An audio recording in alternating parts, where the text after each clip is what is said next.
네, 디렉터 목사님이신 양재 목사님이 아니셔서 많이 실망하신 건 아니죠. 네, 지금 쿠바 선교 담당이셔서 지난주 화요일부터 또 오는 화요일까지 쿠바 선교 진행 중에 있습니다. 그래서 저를 부르시더니 목사님께서 안 계시는 그 육부 예배 때 나눔 공동체라는 주제로 설교를 하라고 하셔가지고 저는 본문 선택의 여지 없이 이렇게 나눔 공동체라는 주제를 들고 또 말씀을 두고 섰습니다. 굉장히 부담이 되었죠. 왜 하필 그 많은 교육자님 중에 저를 시키셨을까? 물론 뭐 잘생겨서는 당연히 아닐 거고요. 곰곰이 기도하면서 생각해 보니까 그렇구나라는 깨달음을 주셨습니다. 제가 제일 나누지 않아서 교육자 중에 제일 나눔이 부족한 사람이라서 그 나눔의 필요성을 좀 더 고민해 보고 그 고민한 그 성경적인 나눔을 좀 함께 나누라는 그런 좀 성령의 세밀한 음성을 듣게 되었습니다. 나눔이 없는 자가 나눔을 이렇게 증거하고 나눈다, 이게 전한다는 것이 굉장히 부담입니다. 하지만 아까 기도한 대로 진리 안에 듣는 자나 또 말씀을 전하는 모든 성도들이 한 마음으로 자유함을 누리고 또 성령의 나타나심과 능력을 의지해서 함께 말씀으로만 집중하고 은혜 받는 시간 되었으면 좋겠습니다. 우리는 계속해서 공동체에 대한 말씀을 나누고 있습니다. 첫 번째 우리 주제를 기억하십니까? 12월에 우리 청예배 때 드렸던 주제가 뭐였죠? 예배 공동체입니다. 우리 1월 달에 선교를 다녀온 후에 함께 나눴던 2주 전에 나눴던 말씀의 내용은 무엇입니까? 선교 공동체입니다. 그 선교 예배 공동체와 선교 공동체에 이어서 오늘은 나눔 공동체라는 제목으로 함께 공동체가 무엇인지 또 어떻게 역동하고 어떠한 논리로 든든히 서야 되는지를 좀 살펴보도록 하겠습니다. 영어로 커뮤니티, 발음이 이상하죠. 사전적 의미로는 생활이나 행동 또는 목적을 같이 하는 어떤 집단, 조금 속어로 표현하면 그냥 패거리예요. 패거리. 같이 우르르 몰려다니는 패거리를 바로 공동체라고 정의를 합니다. 세상이 정의하는 공동체는 결코 그 출발점을 보면 사랑으로 근거하지 않습니다. 사랑이 기초가 아닙니다. 자신의 만족과 유익이죠. 나에게 필요를 채워주고 나에게 유익이 되면 선택하고 또 그것이 공급되지 않으면 언제든지 버릴 수 있는 그 공동체가 바로 우리가 이야기하는 그 세상 공동체의 의미입니다. 하지만 교회 공동체는 다르죠. 사랑을 근거로 합니다. 소멸되지 않는, 태초부터 사랑하신, 사랑으로 존재하신 그 하나님의 사랑을 근거로 그 사랑을 받은 자들이 그분의 사랑을 동력으로 삼아 위로는, 수직적으로는 하나님을 내 목숨과 내 뜻과 내 정성과 마음을 다해 사랑하고 또 수평적으로는 우리의 이웃을, 옆에 계신 형제 자매님들을 내 몸과 같이 사랑하는 것, 이게 바로 세상 공동체와 극명히 다른 우리 교회 공동체의 모습인 것이죠. 그리고 그 사랑은 자연스럽게 관심이라는 단어로 표현됩니다. 그리고 그 관심은 깊은 관계로 운명을 같이 하는 운명 공동체로 만들어버리고 마는 것이죠. 얼마 전에 공주님을 출산했습니다. 물론 뭐 제가 낳은 건 아니지만 제 아내가 낳았는데 어르신들이 그런 말씀을 자주 하셨는데 저는 전혀 공감을 못했거든요. 그 눈에 넣어도 안 아프다는 말이 뭐 딸이라 그런지 더 이렇게 막 공감이 되는 거예요. 보고 있어도 또 보고 싶고, 산후조리원에 지금 있는데 돌아서서 또 나오다가 또 보고 싶어서 가다가 또 신호등에서 뉴턴에서 간 적도 있습니다. 틈만 나면 예수님은 기도하러 가셨는데 저는 지금 틈만 나면 딸 보러 갈 생각이지만 딸바보가 되어버릴 수밖에 없더라고요. 너무 그 존재 자체가 사랑스럽습니다. 가면 그 산후조리원에 15명의 그 아기들이 이렇게 빼곡하게 삥 둘러져 있습니다. 여러 이제 신생아들이 있는 거죠. 딱 들어가면 그 신생아들의 형체조차도 보이지 않습니다. 15명이 있는데 딱 한 생명만 보이는 거예요. 누굴까요? 제 딸이죠. 그렇습니다. 제가 사랑하는 그 딸입니다. 다른 어떤 것도 보이지 않고 오직 그 딸에게만 관심이 집중되는 모습을 경험하는 요즘입니다. 그리고 뭘 해도 사랑스럽습니다. 뭐 이렇게 아이들이 그 변을 보잖아요. 변을 보면 진짜 황금 같아요. 네, 좀 만져보고 싶지만 조금 이제 만져보진 않았지만 이렇게 아내가 한번 기저귀를 가라보라 해서 이렇게 막 조심스럽게 막 가는데 막 이렇게 가는 것도 웃으면서 막 행복하게 가는 거예요. 뭐 똥을 치우는데도 행복한 겁니다. 그런데 기저귀를 갈고 있는데 아이가 또 마치 광고에서 보듯이 막 오줌을 진짜 싸버리더라고요. 제 막 옷에 튀고 막 손에 묻었는데도 막 아내랑 같이 막 웃어요. 막 정신 나간 사람처럼. 네, 왜일까요? 바로 사랑과 관심 때문입니다. 제 딸이기 때문이죠. 요즘에 제가 4년 동안 기다렸던 딸이라서 더 이제 그런 이 마음이, 이 감격이 있는 것 같습니다.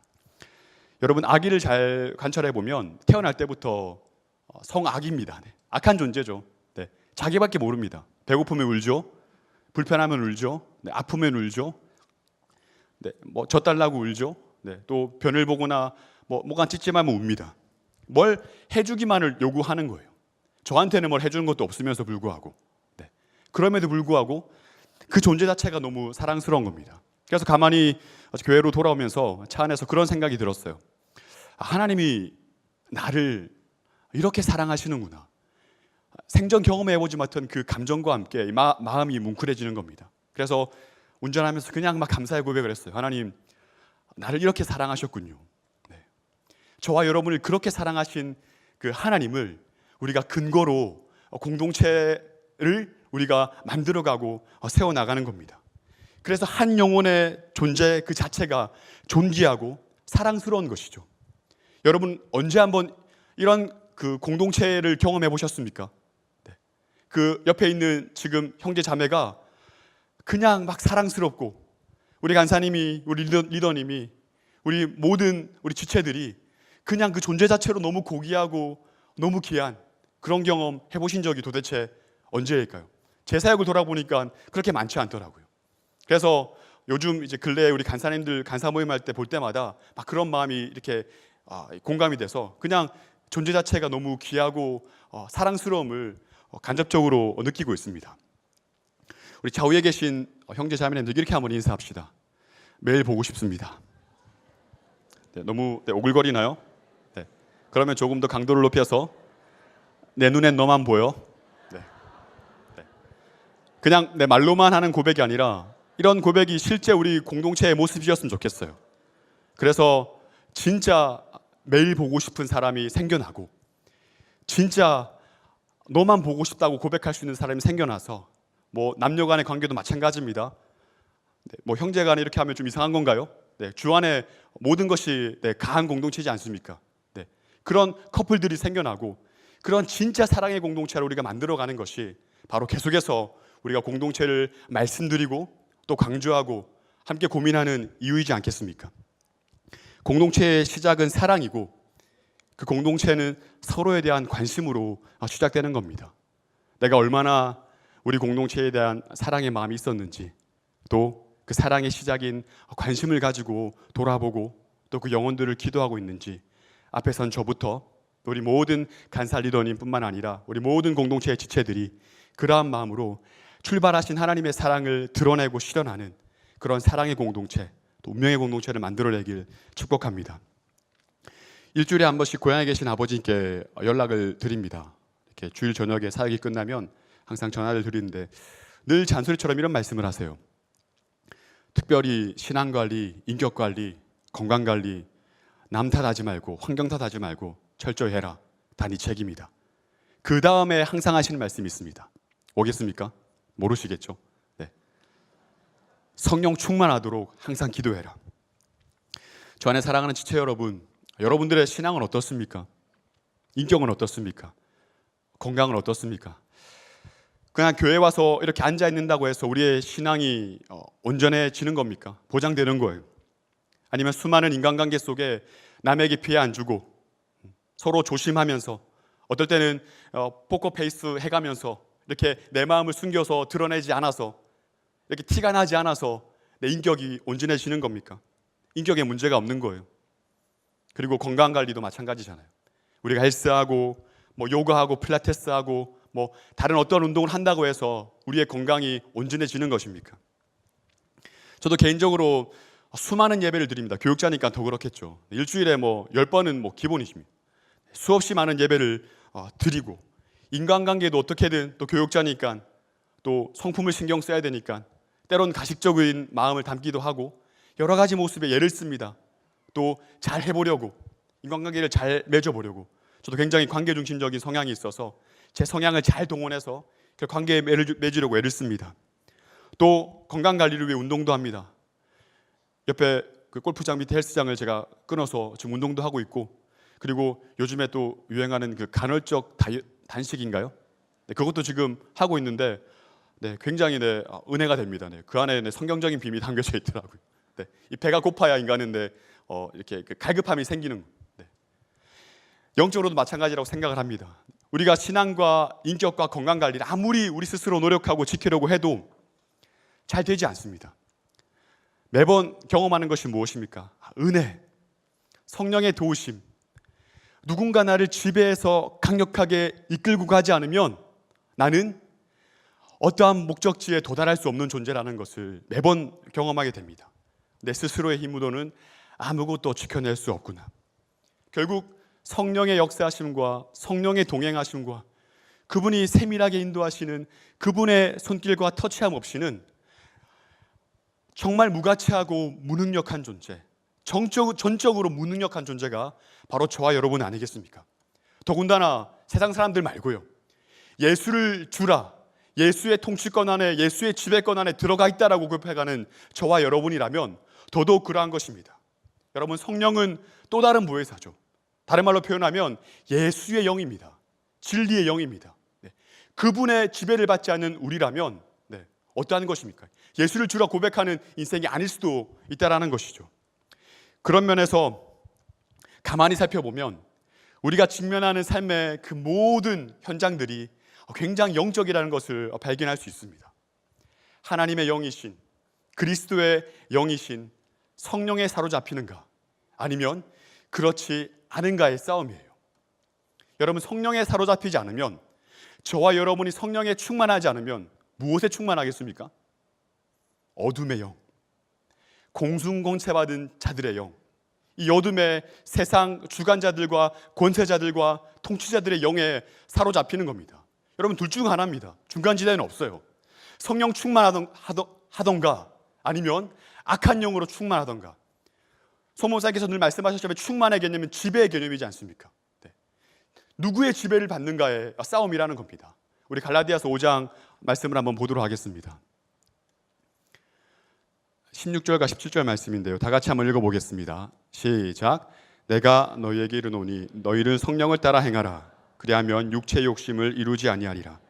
육체의 소욕은 성령을 거스리고 성령은 육체를 거스리나니 이둘이 서로 대적함으로 너희가 원하는 것을 하지 못하게 하려 함이니라. 우리가 성령을 따라 행해야 되는 이유가 무엇입니까? 영적으로 보면 성령의 소욕과 육체의 소욕이 대립각을 펼치고 있는 거예요. 아까 말씀드렸습니다. 중간지대는 없습니다. 여기 있거나 여기 있거나. 결국 우리가 성령을 따라 행할 수밖에 없는, 성령의 충만함을 입어야 되는 그 이유는 육체의 소욕을 던져버리고, 육체가 요구하는 것이 무엇입니까? 말씀 보면 우리의 욕심입니다. 육체의 욕심을 이루지 않게 하기 위해서 성령의 소욕에 이끌리는, 성령의 지배를 받는, 성령의 충만함을 입는 삶을 살아야 된다라고 이야기하고 있는 것이죠. 우리의 싸움의 전선은 어디입니까? 우리 에베소서 6장 말씀도 한번 보도록 하겠습니다. 12절 말씀인데요, 다 같이 한번 읽겠습니다. 시작.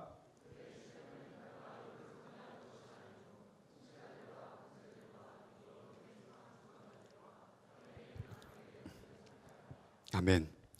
우리의 싸움의 전선이 어디인지를 분명 말씀하고 있죠. 혈과 육의 싸움이 아닙니다. 누구와의 싸움입니까? 통치자들, 권세자들, 이 어둠의 세상 주관자들과 또 하늘에 있는 악한 영들을 상대하는 겁니다. 저와 여러분의 모든 일상이, 모든 호흡이 바로 영적인 치열한 싸움의 현장에 있다는 것을 인정하고 인식하지 않으면 늘 우리가 지금 뭘 위해 싸우는지, 우리의 싸움의 전선이 어딘지도 모른 채 무분별한 삶, 방탕하고 방랑한 삶을 살아갈 수밖에 없다는 것이죠. 그래서 공동체의 중요한 이유는 바로 영적인 이 싸움의 전선을 서로가 함께 인식하고 인지하고 성령의 도우심을 함께 힘입어 피를 철철 흘리면서까지 서로 치열하게 싸워내는 것, 이것이 바로 오늘날 저와 여러분에게 주어진 이 공동체의 과제이며 숙제 아니겠습니까? 온전히 서로 영적으로 깨어있는 자가 되어서, 깨어있는 목사와 간사와 리더가 되어서, 또 조언들이 되어서 그렇게 서로를 향해서 성령의 시선으로 조명하고 성령의 음성으로 들려주고 성령이 말씀하시는 바를 함께 주목하고 함께 성령에 이끌리고 지배를 받는 공동체가 바로 교회 공동체의 의미며 핵심이라는 내용입니다. 이것이 어쩌면 교회 공동체의 본질이라는 말씀을 드리고 싶은 거예요. 여러분, 우리 공동체는 어떠합니까? 지극히 영적인 일에 관심이 있습니까? 아니면 지극히 세상적인 일에, 악한 영들의 일에 관심이 있는 겁니까? 오늘 우리가 함께 살펴볼 이 초대교회 나눔 공동체에 대한 이야기도 같은 맥락이라고 볼 수 있습니다. 당시 헬라 문화 속에서 그 로마의 그 강력한 그 통치를 받으면서 그 어둠의 세상 주관자들의 통치 아래 놓여져 있던 그 초대교회 공동체가 처음으로 생성되어지고 형성되어질 때, 만들어질 때 도대체 어떠한 일이 있었습니까? 우리 사도행전 1장 4절과 5절 말씀을 함께 보도록 하겠습니다. 함께 읽겠습니다. 사도와 함께 모이사 그들에게 분부하여 이르시되 예루살렘을 떠나지 말고 내게서 들은 바 아버지께서 약속하신 것을 기다리라. 요한은 물로 세례를 베풀었으나 너희는 몇 날이 못되어 성령으로 세례를 받으리라 하셨느니라. 예수님께서 하늘로 올라가시기 바로 직전에 그들에게 분부하여 이르신 것이 무엇입니까? 너희는 예루살렘을 떠나지 말라. 그리고 약속하신 것을 기다리라. 약속하신 것의 실체가 무엇입니까? 몇 날이 못돼서 곧 성령으로 너희에게 세례를 베풀 것이다. 너희가 성령의 세례를 받을 것이라고 말씀합니다. 그런데 지금 예수님이 승천하시기 직전에 그 말씀을 하고 있음에도 불구하고 제자들의 관심과 마음은 어디가 있습니까?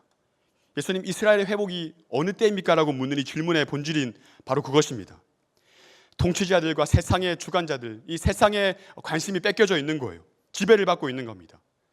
제자들이었지만 마찬가지로 이방 지배에서 벗어나 이스라엘의 정치적인 해방이 되는 때가 언제입니까? 세상 사람들과 동일한 생각과 동일한 세속적인 가치로 고민하고 있는 거예요. 예수님이 지금 십자가에서 죽으시고 그 부활하심을 경험했던 제자들이지만 아직 성령을 받기 전에 동일하게 세상의 이 어둠의 주관자들의 영에 사로잡혀 살아가고 있는 모습을 성경을 통해 볼 수 있습니다. 그런 세속적인 관심에 쩔어 있는 그들에게, 그 제자 공동체에게 예수님께서 뭐라 말씀하십니까? 우리 1장 8절 말씀 다 같이 한번 읽어보겠습니다. 시작. 오직 성령이 너희에게 임하시면 너희가 권능을 받고 예루살렘과 온 유대와 사마리아와 땅끝까지 이르러 내 증인이 되리라 하시니라. 아멘. 예수님의 관심은 어디 있습니까? 오실 성령에 있습니다. 예수님의 관심이, 온 우주 만물의 주인이신 예수님의 관심이 어디에 있었다고요? 오실 성령, 보혜사, 또 다른 영, 또 다른 예수의 영이신, 그 진리의 영이신 성령에 있었다는 겁니다. 그 성령을 너희가 받기만 하면, 그 성령의 충만하심을 입으면 어떻게 된다고요? 진정 너희가 나를 증언하고 나를 증거하고 드러내는 증인의 삶을 살아갈 수 있게 된다라고 말씀하고 있는 거예요. 이 말씀을 남기시고 하늘로 올려주시고 또 구름이 예수님을 가리어 이제는 이 땅에서 예수님을 보지 못하게 됩니다. 이제 남겨진 건 누굽니까? 이 땅에 남겨진 그 공동체, 제자 공동체입니다. 그 제자 공동체가 예수님의 말씀을 기억하여 모이기를 힘씁니다. 함께 모여서 무엇을 기다리고 있습니까? 성령의 그 세례를 기다리고 있는 거예요. 오순절날 그 명절의 또 원리에 따라서 함께 다 같이 모여서 같은 공간에서 뜨겁게 성령을 기다리고 있습니다. 기도하고 있을 때 하늘로부터 급한 바람과 같은 것이, 강한 소리가 있어서 그들을 사로잡습니다. 온 집안에 가득하고 각 사람의 머리 위에, 각 사람에게 보여 각 사람에게 하나씩 성령이 임하기 시작합니다. 약속하신 성령이 그들에게 임한 것이죠. 성령의 세례를 받습니다. 성령의 충만함을 받습니다. 그것이 바로 2장 4절에 기록된 내용입니다. 이어서 성령에 감동된 베드로와 그 11명의 사도들은 강하고 담대함을 얻는 것이죠. 여러분, 성령을 받으면 첫 번째로 우리에게 주어지는 것이 무엇이냐면 바로 담대함입니다.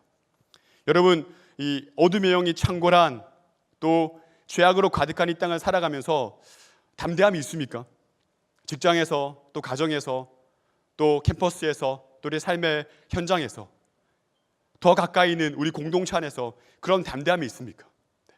성령이 충만하게 임하게 되면 담대해지는 겁니다. 강하고 담대해지는 거예요. 무엇에 지배를 받기 때문이죠? 내가 컨트롤하는 게 아니기 때문입니다. 내 인생도 마찬가지예요. 관계도 마찬가지예요. 직장의 사회, 인간관계, 사회생활 모든 것이 마찬가지입니다.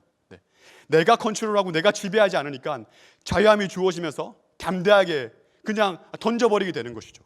맡겨버리게 되는 겁니다. 이러한 일들이 일어나게 되는 겁니다. 성령의 충만함을 입으면 말이죠. 그 다음에 어떤 일들을 합니까? 진리의 말씀을 선포합니다. 자기의 어떤 인생 스토리를 풀어내는 게 아니에요. 자기의 썰을 풀어내는 게 아닙니다. 내가 이러한 존재라는 걸 자기를 드러내는 게 아니에요. 오직 진리의 말씀, 그리고 구원의 복음, 그리스도를 증거하고 드러내기 시작합니다. 선포된 말씀은 심플합니다. 무엇입니까? 선지자 요엘을 통해 너희에게 오시겠다 약속하신 그 메시아가 바로 예수 그리스도다. 그리고 말씀대로 그분은 십자가에 죽으셨고 우리의 모든 죄를 십자가에서 사하셨고 또 3일 만에 부활하셨다. 우리에게 부활의 산 소망이 되셨다. 그리고 너희가 죽였던 못 박은 이 예수를 하나님이 주와 그리스도 되게 하셨다. 우리의 구주 되게 하셨다라는 겁니다. 이게 바로 우리 선교 현장에서 지금 우리가 사역리를 통해 또 복음을 심플하고 간결하게 전하고 있는 것 아닙니까? 성령의 충만한 자들은 물론 강하고 담대함으로 자연스럽게 정말 자유하게 이렇게 복음을 전하게 되겠죠. 이러한 성령의 임재를 통해 강력한 그 복음을 들은 사람들의 반응이 어떠합니까? 우리가 어찌할꼬? 복음을 들은 그들이 복음을 가지고 있는 우리들을 향해 묻습니다. 세상의 공동체가 교회 공동체를 향해 질문합니다. 도대체 우리가 어찌할꼬? 이런 질문 들어보셨습니까?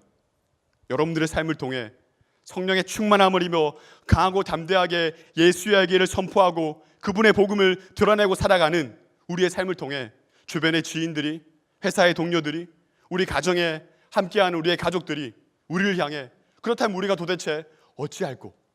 이런 표현 들어보셨습니까?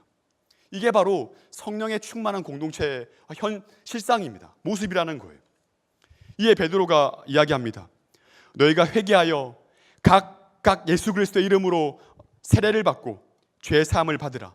그리하면 무엇을 받는다고요? 성령을 선물로 받으리라 말씀합니다. 이 말씀을 들은 사람들이 벌떼같이 회개합니다. 예수의 이름으로 너도 나도 없이 세례를 받습니다. 이날 하루에 몇 명이 성도로 변화되었습니까? 3,000명입니다. 3,000명. 이 공간을 꽉 채워도, 비관을 꽉 채워도 3,000명이 되지 않는 것 아시죠? 네. 이 수많은 무리들이 회개하여 예수의 이름으로 각각 세례를 받으니 자기가 죽고 이 주도권이 예수 그리스도가 넘어가니 어떠한 일이 일어납니까? 네. 회심의 역사, 복음으로 들어오고 사망에서 생명으로 옮겨지는 놀라운 일들이 일어나게 되는 것을 볼 수 있습니다. 이 일 후에 우리가 함께 읽었던 그 42절 이후의 내용들이 전개되는 겁니다. 성령을 받은 교회, 초대교회 성도들의 그 생활 패턴이 어떠했는지, 생활의 상이 어떠했는지를 보여주고 있습니다. 또 나눔 공동체의 모습이, 나눔 공동체의 실체가 어떠하고 무엇인지를 우리에게 보여주고 있는 것이죠. 여러분, 우리가 방금 읽었던 본문과 동일한 비슷한 내용의 본문이 4장으로 넘어가면 또 나옵니다.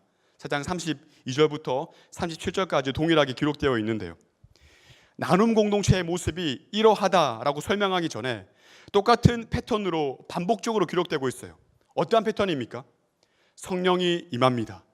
강하고 담대함을 얻습니다. 그리고 하나님의 나라, 그분의 복음, 예수의 십자가를 선포합니다.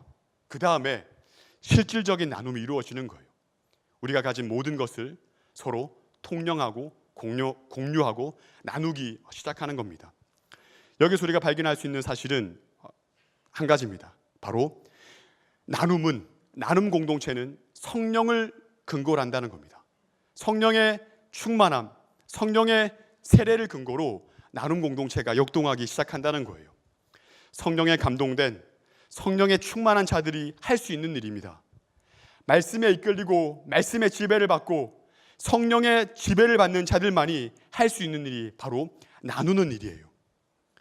본질적으로 하나님의 말씀 안에 있는 자들만이 할 수 있는 것이 바로 나눔입니다. 그래서 여러분, 교회 공동체의 나눔은 결코 인본주의적이거나 어떤 사람의 어떠함으로 만들어내고 형성할 수 있는 게 아니라는 것이죠. 오직 성령에 감동받은 자들이, 말씀에 이끌리는 자들이 그냥 함께 모여서 공존할 때, 그곳에서 나눔 공동체가 역동하기 시작하는 겁니다.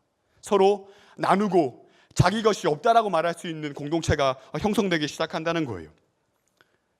반드시 드러나게 되는 것이 나눔이라는 겁니다. 뭐 할 때요? 성령에 충만한 자들이 모여있을 때. 여러분, 우리 공동체를 한번 잘 돌아보십시오. 여러분들이 하고 있는 팀 모임, 또 소모임, 아니면 우리의 예배, 우리 각 사람이 성령으로 충만하다면 우리가 아무것도 하지 않아도 우리의 존재 자체가 바로 역동해서 성경이 말씀했던 이 나눔 공동체를 온전히 이룰 수 있게 된다는 겁니다.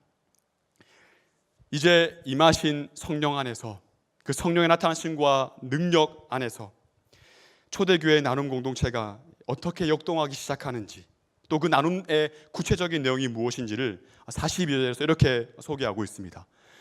본문의 굉장히 핵심적인 말씀인데 우리 42절 말씀을 함께 읽어보도록 하겠습니다. 2장 42절 말씀입니다.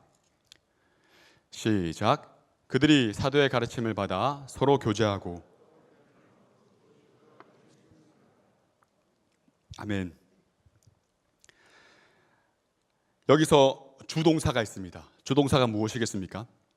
오로지 힘쓰다, 오로지 힘쓰다, 집착하다, 집중하다, 올인하다, 전력을 다하다라는 의미가 바로 오로지 힘쓰다의 의미입니다.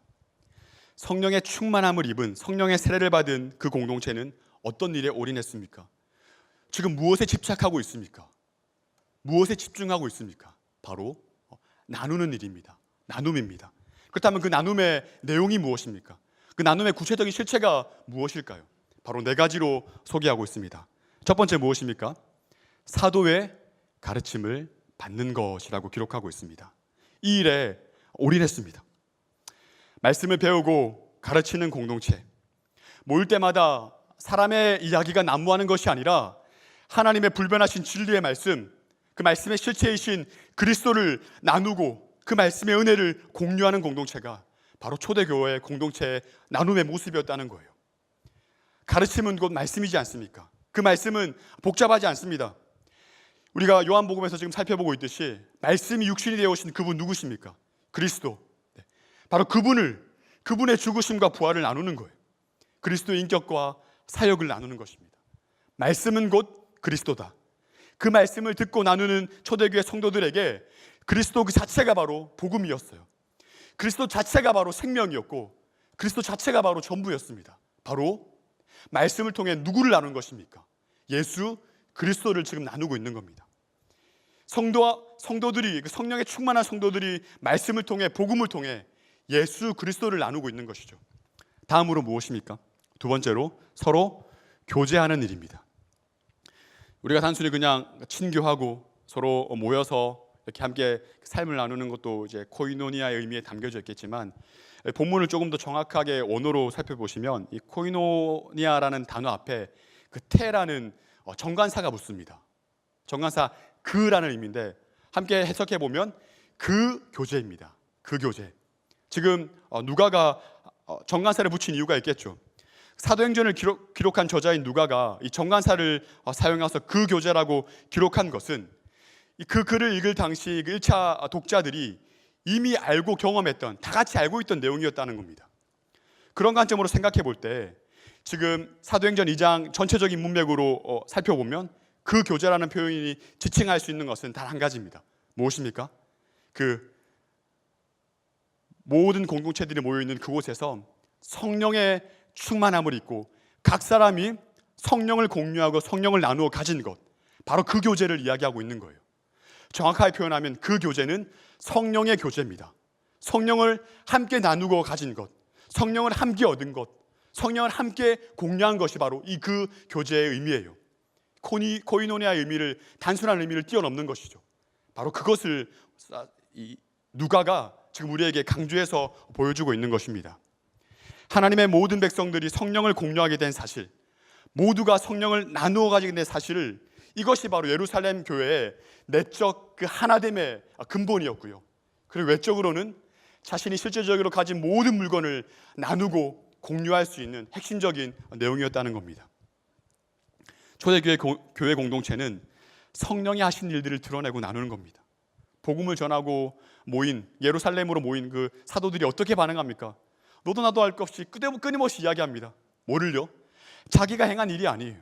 성령이 일하심, 성령이 나타나서 복음 전할 때 성령이 이렇게 했고, 성령이 이렇게 역사했고, 내가 성령에 감동되었고 이끌렸고, 성령에 이끌리니 강하고 담대하게 복음을 전할 수밖에 없었고, 끊임없이 성령의 이야기들을 이렇게 이야기하는 거예요. 참을 수 없고 주체할 수 없어서 막 성령이, 내 안에 계신 성령이 드러나고 토해지고 나오는 겁니다. 이게 바로 코이노니아의 본 의미예요. 교제의 의미라는 것을 우리가 반드시 기억해야 됩니다. 바로 초대교회 나눔 공동체는 교회라는 공동체를 철저히 성령 공동체로 인식하고 있었습니다. 여러분의 지금 공동체가, 여러분의 팀 모임과 소그룹이, 우리가 함께 모이는 이 모든 모임들이 성령의 모임이라는 사실을 여러분들 인정하시고 그것으로부터 우리의 공동체를 해석하고 이해하셔야 된다는 말씀입니다. 성령이 중심이 되고 성령이 근간이 되는, 성령을 나누고 성령을 공유하는 그런 공동체. 여러분, 죄송한 말이지만 우리의 그 모든 나눔 가운데 성령의 나눔이 없으면 그 모임은 세상의 그 사교 모임보다 못한 모임이에요. 네. 무의미하고 무가치한 의미입니다. 성령의 일이 바로 이 공동체의 일이기 때문입니다. 공동체를 역동하고 나눔을 가능하게 하는 일들이 바로 성령의 교제로부터 가능하다니까요. 그 사실을 우리가 기억해야 이 세상 공동체로부터 우리 공동체가 어떻게 달라야 되는지, 무엇을 갖추고 무엇을 구비해야 되는지, 무엇을 점검해야 되는지를 알 수 있게 된다는 것이죠. 우리가 함께 공동체로 모일 때마다 그렇다면 점검해야 되고 살펴야 될 것은 무엇입니까? 바로 우리의 지체, 옆에 있는 우리 성도, 형제, 간사 리더, 목사 할 것 없이 우리의 모든 자들이 한 명 한 명이 성령의 충만함을 입고 있는가, 성령에 이끌리고 성령의 지배를 받고 있는가, 이것을 서로 점검하고 살펴야 되는 거예요. 뭐 어떤 백을 가지고, 뭐 어떤 옷을 입고, 머리 스타일은 뭐 또 어떻게 했고, 막 뭐죠? 네일 아트는 좀 잘 됐고, 막 그런 것들을 여러분들 보고 판단하고 내 가치가 상승되고 높아지고 또 상대적인 박탈감을 느끼는 것이 아니라, 오늘 이 치열한 영적인 삶 가운데 우리 지체 한 명이, 우리 성도 한 명이, 내 사랑하는 그 영혼 한 명이 어떠한 지금 성령의 충만함을 입고 있는가, 성령의 지배를 받고 있는가를 살피고 점검해야 된다는 겁니다. 여러분, 이 질문에서 우리가 정확하게 예 그렇습니다 라고 대답할 수 없으면 죄송한 말이지만 교회의 순수성을 의심해 봐야 되는 겁니다. 우리 공동체가 진짜 교회됨을 가지고 있는가를 돌아봐야 된다는 것이죠. 교회 공동체의 나눔은 그래서 세상 공동체의 나눔과 본질적으로 다를 수밖에 없는 겁니다. 여러분, 질이 틀린 거예요. 네. 절대 이 세상 공동체와 그 가치를 우리 공동체에 담아서, 세상의 어떠함을 담아서 우리 공동체를 평가하고 재단질하지 마십시오. 그런 분들이 종종 있지 않습니까? 우리 공동체는 이것이 없고 저것이 없고, 또 공동체 안에 머무는 모든 사람들이 자신의 손에 들려진 것에 있고 없음, 그 유무에 옥신각신하며, 그리고 그것의 정도에 따라 거들먹거리고 또 위축되고 소외되고, 그런 공동체가 아니라는 거예요. 지극히 영적이고 지극히 성령의 지배를 받는 것이고 지극히 성령의 역사만을 나누고 공유하는 공동체라는 겁니다. 세상이 말하는 자기 만족과 자기 채움, 자기의 필요의 어떠함으로 공동체를 이렇게 좌지우지할 수 있다는 게 아니라는 겁니다. 그래서 여러분, 공유하는 그 세상의 나눔을 공유하는 모임으로 팀 모임을 이끌어가지 마십시오. 소그룹을 그렇게 가치평가하지 마십시오. 세상의 것을 가지고 와서 이것 없다고 교회 공동체가 이게 없니 저게 없니 말하면 이 본질적으로 지금 다른 싸움을 하고 있는 거예요. 세상이 주는 그 달콤한 위로와 어떻게 보면 완벽한 서비스, 여러분들 요구하시는 것 아닙니까? 간사를 통해 받길 원하시는 게 무엇입니까? 친절한 서비스, 네. 언제든지 부르면 다가오는 그런 서비스. 네. 간사님들도 그거 하다 지쳐가지고 하나님, 공동체가 힘듭니다. 이게 본질적으로 지금 우리가 잘못된 그림을 그려가고 있다는 것 여러분들 인지하셔야 됩니다. 그건 세상 공동체가 하는 일이고 교회 공동체는 다르다라는 거예요. 성령 안에 세상에 줄 수 없는 평안을 나누는 겁니다. 세상에 줄 수 없는 것을 나눈다니까요. 그것이, 그 평안이 저와 여러분의 공동체 안에 있냐는 겁니다. 그것을 공유하는 것이 바로 교회 공동체라는 겁니다. 우리 에베소서 4장 2절과 4절 말씀도 한번 읽어보도록 하겠습니다. 다 같이 읽겠습니다. 시작. 죄송합니다. 네, 에베소서 4장 2절과 4절 말씀인데 제가 잘못 올려드린 것 같습니다. 제가 읽어드리겠습니다.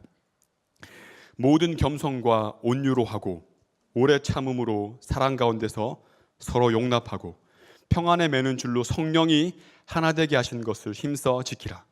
몸이 하나여 성령도 한 분이시니 이와 같이 너희가 부르심의 한 소망 안에서 부르심을 받았느니라. 아멘. 이 표현들을 보면 어떠한 현상들이 드러납니까? 자기 중심성이 완전히 사라지죠. 자기는 줄 거 없는 겁니다. 겸손, 나보다 남을 낮게 여기고 자기는 저 밑에 낮은 곳에서 모든 지체들을 우러러보는 겁니다. 존경하고 존대하고 마음을 다해 그렇게 사랑하는 모습이죠. 온유, 길들여진 그 말의 모습, 여러분 설교 때 들었지 않습니까? 길들여진, 내 마음대로 막 이리저리 팀 모임이나 소그룹을 해치고 다니는 것이 아니라 그냥 길들여진 거예요. 간사님 인도하시는 대로, 리더가 인도하시는 대로, 목사와 또 모든 공동체가 함께 공유하는 그 가치를 가지고 자기의 생각을 죽여내고 밀어내고 오직 그 안에 성령이 일하게 하시는 그런 가치로 남을 존대하고 소중하게 여기는 그런 모습이 담겨져 있습니다. 오래 참은 마찬가지죠. 그러한 사랑 가운데 서로 어떻게 하라고요?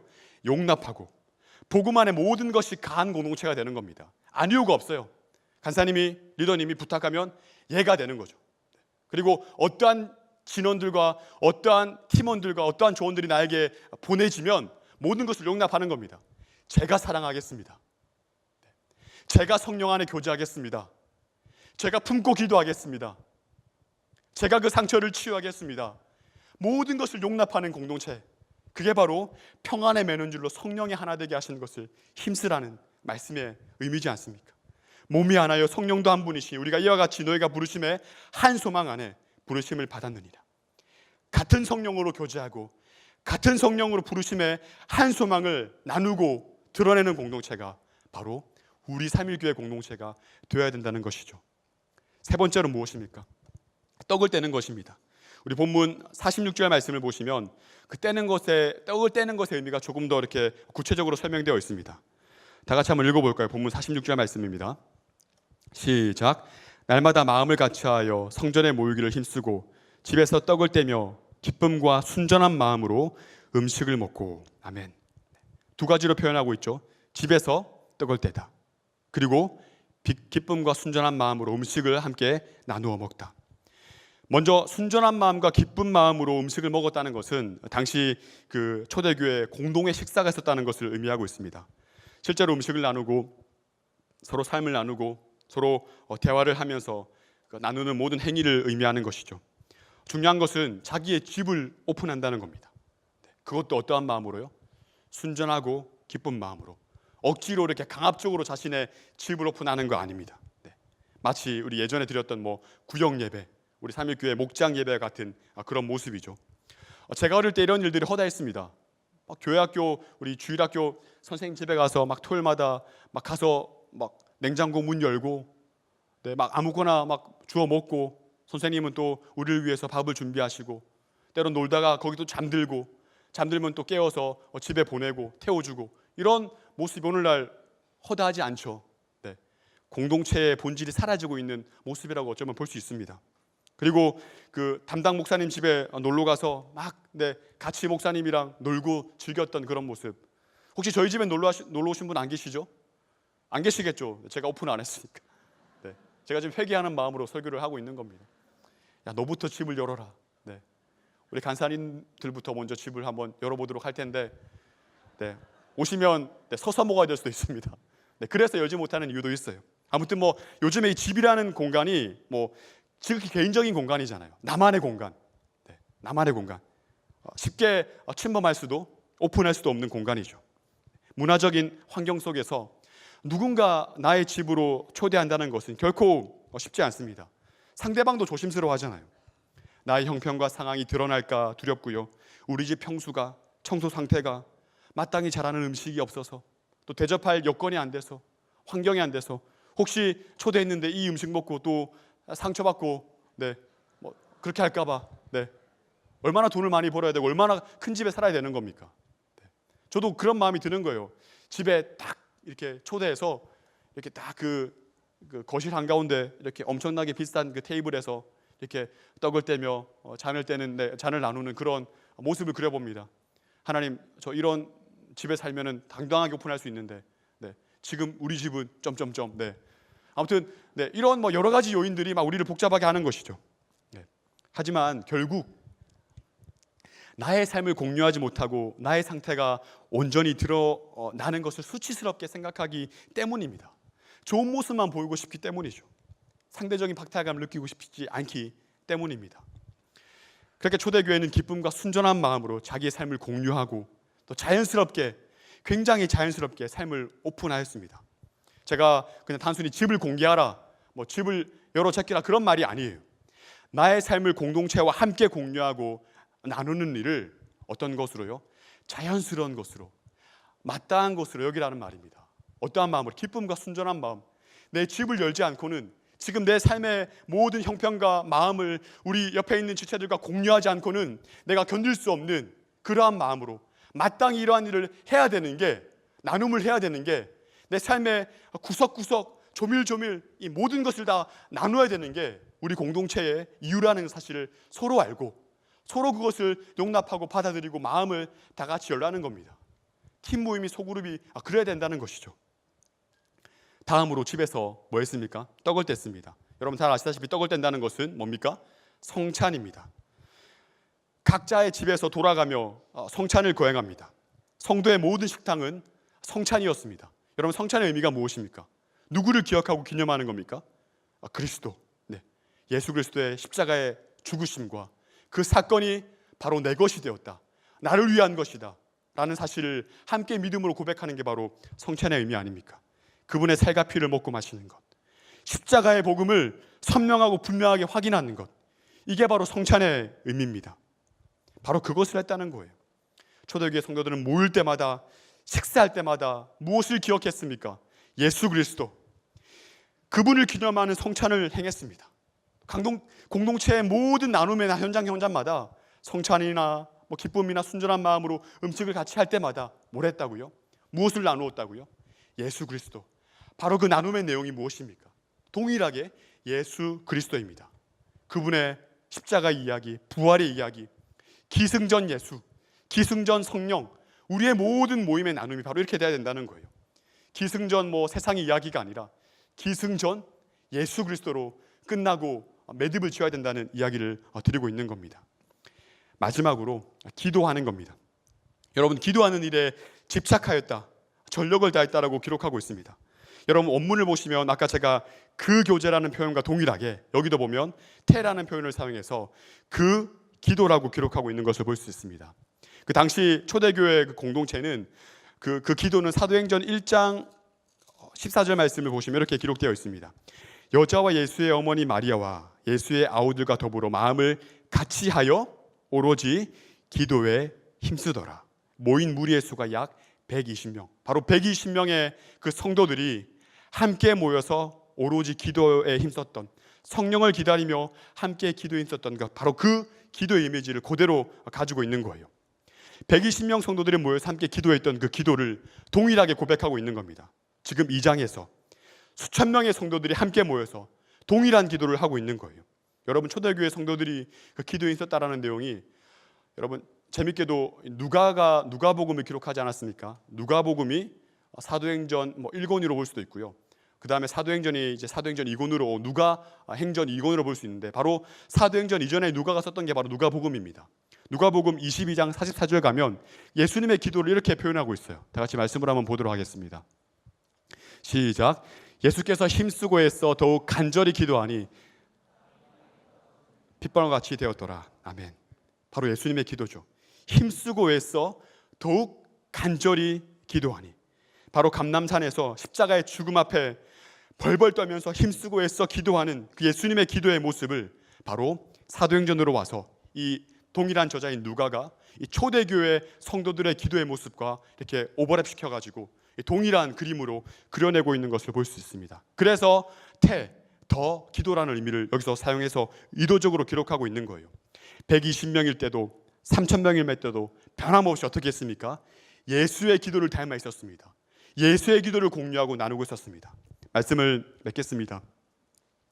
여러분, 성령이 이끄시는, 성령이 지배하는, 성령의 충만을 받은 그 공동체는 바로 자연스럽게 나눔 공동체로 이어집니다. 본질적으로 나눌 수밖에 없는 공동체가 되는 거예요. 여러분, 그 나눔의 내용은 무엇입니까? 단순히 여러분들이 기억하시는 것처럼 그냥 물건을 나눴네, 내 것을 그냥 나눠줬네, 구제했네, 성령 충만하니 그냥 뭐 나누게 되네, 그런 말씀을 드리는 게 아닙니다. 아까 네 가지 그 나눔의 내용들 여러분 기억하셔야 됩니다. 사도들의 가르침을 받는 것, 그 다음 두 번째 무엇입니까? 교제하는 것, 그 교제의 의미 기억하셔야 됩니다. 세 번째 무엇입니까? 떡을 떼는 것. 네 번째 무엇입니까? 기도하는 것. 이 네 가지 나눔에 공통적으로 등장하는 것이 무엇입니까? 바로 나눔의 근거가, 나눔의 실체가 무엇이었습니까? 예수 그리스도였다는 사실입니다. 결국 모일 때마다 나눔의 내용이 무엇이어야 된다는 거예요? 예수 그리스도. 성령의 교제도 마찬가지인 겁니다. 늘 성령이 예수의 영이니까 그분을 나누고 그분의 영으로 하나 되고 응집되고 또 그분의 영으로 충만해서 세상으로 뻗쳐나가는 게 바로 우리 공동체의 핵심이고 의미라는 것이죠. 이 모든 상황 속에서 그리스도만을 나누는 그 나눔 공동체의 모습은 외적으로 세상이 볼 때 어떻게 그 모습에 반응합니까? 우리 43절 말씀입니다. 어떻게 기록하고 있죠? 두려워했다라고 표현하고 있습니다. 이 두려움은 그냥 막 싫어서 막 두려운 게 아니라 다름 속에 보여지는 그 존경심이 드러나는 두려움입니다. 47절로 가시면 그 말씀을 좀 더 세밀하게 기록하고 있죠. 하나님을 찬미하고 또 온 백성에게 칭송을 받으니 주께서 구원받는 사람들을 날마다 더하게 하시니라. 바로 그 나눔 공동체의 모습이, 성령에 끌리는 나눔 공동체의 모습이 위로 향합니다. 그 믿지 않는 자들이 하늘 향해 하나님을 찬미하고 찬송합니다. 그리고 이 땅 가운데서는 하나님께서 은혜를 베푸시죠. 그 놀라운 영광을 받으신, 찬미를 받으신 하나님께서 그 백성들을 구원하십니다. 그래서 믿는 자들이 날마다 더해지는 거예요. 우리 공동체에 오는 새가족이나 또 우리 공동체에 오는 믿지 않는 자들이나 연약한 자들이 와서 머물 때마다 하나님을 찬양하게 되고 우리 공동체에 그 성령에 이끌리고 예수를 나누고 서로 삶의 모든 것을 공유하는 그 모습을 통해서 하나님을 바라보게 되고 그 하나님을 향한 시선이 우리 공동체를 고정할 때 우리 공동체에 말하지 않아도 부흥이 일어나는 거예요. 수적인 부흥만을 말씀드리는 게 아닙니다. 영적인 부흥도 마찬가지인 겁니다. 끊임없이 영혼들이 소생되어지고 회복되어지고 공동체에 모일 때마다, 함께 올 때마다 막 기대되어지고 설레어지고 오늘은 성령이 어떤 일을 우리 가운데 행하실지를 함께 주목하고 기대하는 게 바로 공동체의 본질적인 존재 이유라는 사실을 여러분들에게 말씀드리는 거예요. 내적으로는 어떻습니까? 우리 44절과 45절 말씀을 마지막으로 한번 읽어보겠습니다. 함께 읽겠습니다. 시작. 믿는 사람이 다 함께 있어 모든 물건을 서로 통용하고 또 재산과 소유를 팔아 각 사람의 필요를 따라 나누어 주며. 아멘. 우리 이 말씀을 조금 더 선명하게 보면 우리 4장 32절을 보면 더 선명하게 그려져 있습니다. 제가 읽어드리겠습니다. 믿는 무리가 한 마음과 한 뜻이 되어 모든 물건을 서로 통용하고 자기 재물을 조금이라도 자기 것이라 하는 이가 없더라. 내 것이라 말하는 사람이 없는 거예요. 간사님 이거 필요합니다. 그거 써. 목사님 이거 필요합니다. 써. 그래 써. 말하지 말고 써. 그거 내 거 아니야.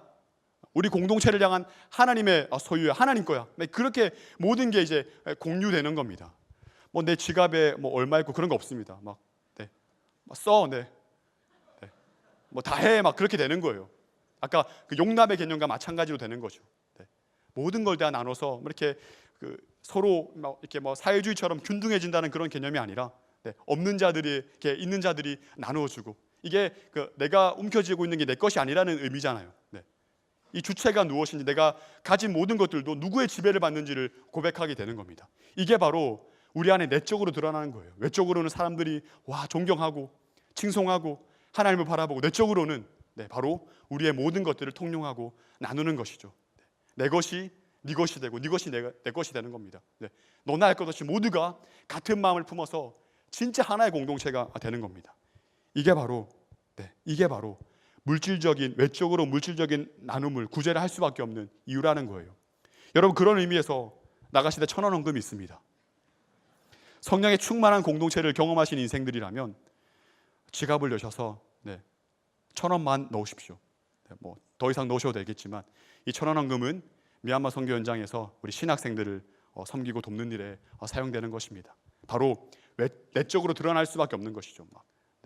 아무튼 그렇게 우리가 이러한 들었던 말씀을 중심으로 우리의 공동체를 돌아보고 점검하고 또 어떠한 공동체를 우리가 청사진으로 그려야 될지, 그리고 우리 공동체에 지금 부족한 부분이 뭔지, 성령의 교제에 이끌리기, 예수의 영을 나누고 즐기기 위해서 우리가 무엇을 해야 될지를 고민하고, 세상의 모든 나눔의 요소들은 제하여 버리고 본질적으로 예수만 남는, 예수만 선포하는, 예수만 증언하는, 그래서 사도행전 1장 8절의 말씀대로 오직 성령이 임하시면 우리 공동체가, 우리 삼일교회가 예수의 증인이 되는 놀라운 은혜의 공동체 되기를 주님의 이름으로 축복합니다.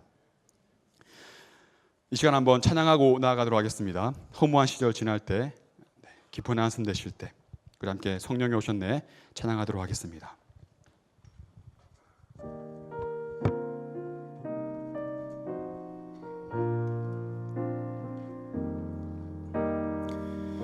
허무한 시절 지날 때, 깊은 한숨 내쉴 때, 그런 풍경 보시며 단식하는 분인데, 고와 같이 너희를 버려두지 않으리. 내가 너희와 영원히 함께하리라. 억눌린 자 갇힌 자, 억눌린 자 갇힌 자, 자유함이 없는 자, 피난처가 되시는 성령님 되시네.